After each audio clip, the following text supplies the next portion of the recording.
Hürmetli vatandaş, bugünkü leksiyalarımızı başlayımız. Leksiyadesi de Gazirozi. Bugünkü İstağış Kemal 21. yıl 12. ayın 19. günü. Bugün Washington'da Prezident Joe Biden riyasetçiliğinde 110 demokratik devletinin yukarı derecelik başlıkları katnaşkan demokratiye yukarı derecelikle yığını başlandı vatandaşlarım. Bu bugünkü vaziyet sizlerge şunun münasebetli kaldı bugün. İki parça leksiya sözlerimiz, leksiyadesi de Gazirozi. Washington'da sözlerimiz. Bugünkü leksiyemiz bunda vatandaşlar. Mavzu Amerika yukarı derecelik generalları agahlandırıp bunda görsetti. Çünkü Kompartiyası yer şarı kaide nizamlarını özgertişke urnuvatıda. Mavzulu haber 12. ayının 8. gün Venvitor biti dilan kılındı haber. Bundak başlandı.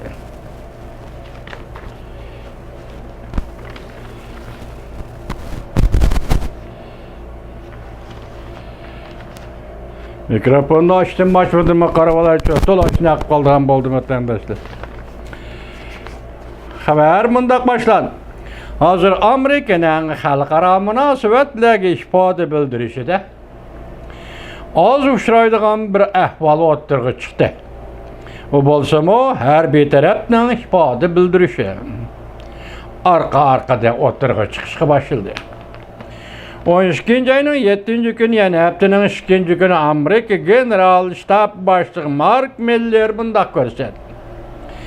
Çünkü Kompartiyası yer şarı kaide nizamlarını özgertişke urnuvatıda. İkinci Dünya Uruşu'dan keyinki devlet bir hatarlık ramkisini bekar kılmakçı buluvatıda. Bu bir ay içinde iki kıtım her bir emeldarının ifade bildirişi bulup kaldı. Ötken bir kıtım aspen bir hatarlık mun bir Tayvan meselesi doğrusu diye ki Tayvan meselesi bu içe. Devlet İşler Katibi Antony Blinken sözlerine maslaşıp maslaşıp geçirenler enek kılıp mundak görüstüldü. Çünkü Kompartiyası Tayvan'a hücum kılıdikken eğer talep kılınıdığın bolsa Amerika armiyası Tayvan'ı qoğdap Kompartiyanın hücumundan saklanış iktidarı ega. Mark Miller Volkutsi gazete başkurgan CEO mun bir yığınıda müdüriyet geçirenler müdüriyet yığınıda mundak görsetti.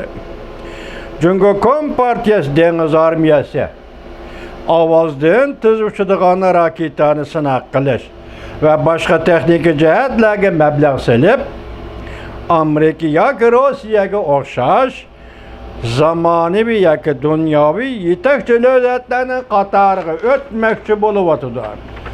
Bundak baş götürüş, uğraştın ki Rusya, Amerika işki dereceden taşkırı devletinin devrini ahırlaştırış digellikte.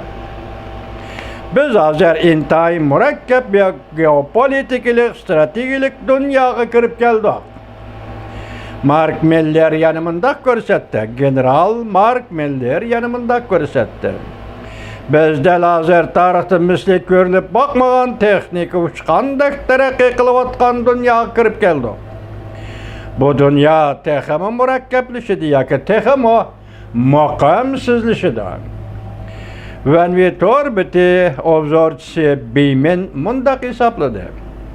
Demokratik devletlerde her bir taraf adettin taşkırı, adette taşkı geçirenler, adette taşkı münasebetlerden ait ihtiyaçcan buludu. Az gep kılıdı. Amerika'nın generalları oturgu çıkıp ifade bildirişke başladı. Demek bu elbette yeni sıkak münasebetler vuruşunun şekillenişi de zor münasebet ki. Növbette Amerika kudretli harbiy devlet çünkü ona xreslarına duç geldi. General Mark Miller agahlandırış verdi. Bu agahlandırış yan taraftan növbetki halkara vaziyet doğrusu da Amerika hükümetinin hüküm kılışını körüp algılı buldu.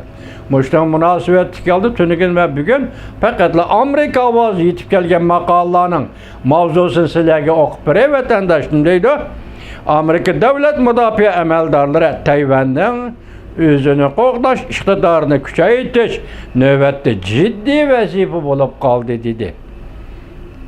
12. ayının 9. gün Amerika avazı Tayvan Devlet Müdafiə Ministeri agahlandırıb, Tayvan boğazının vəziyyəti eğirlaşdı. Uruş başlanğan zaman həmmə ətrafda uruş partlaydı.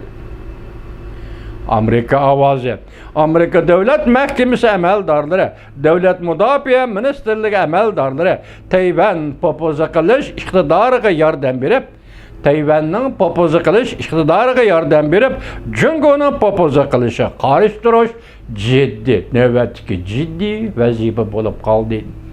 Bugünkü bu leksiyimiz tamamen her bir işlağa münasibetlik leksiya oldu vatandaşlar. Devamını anlaysınız.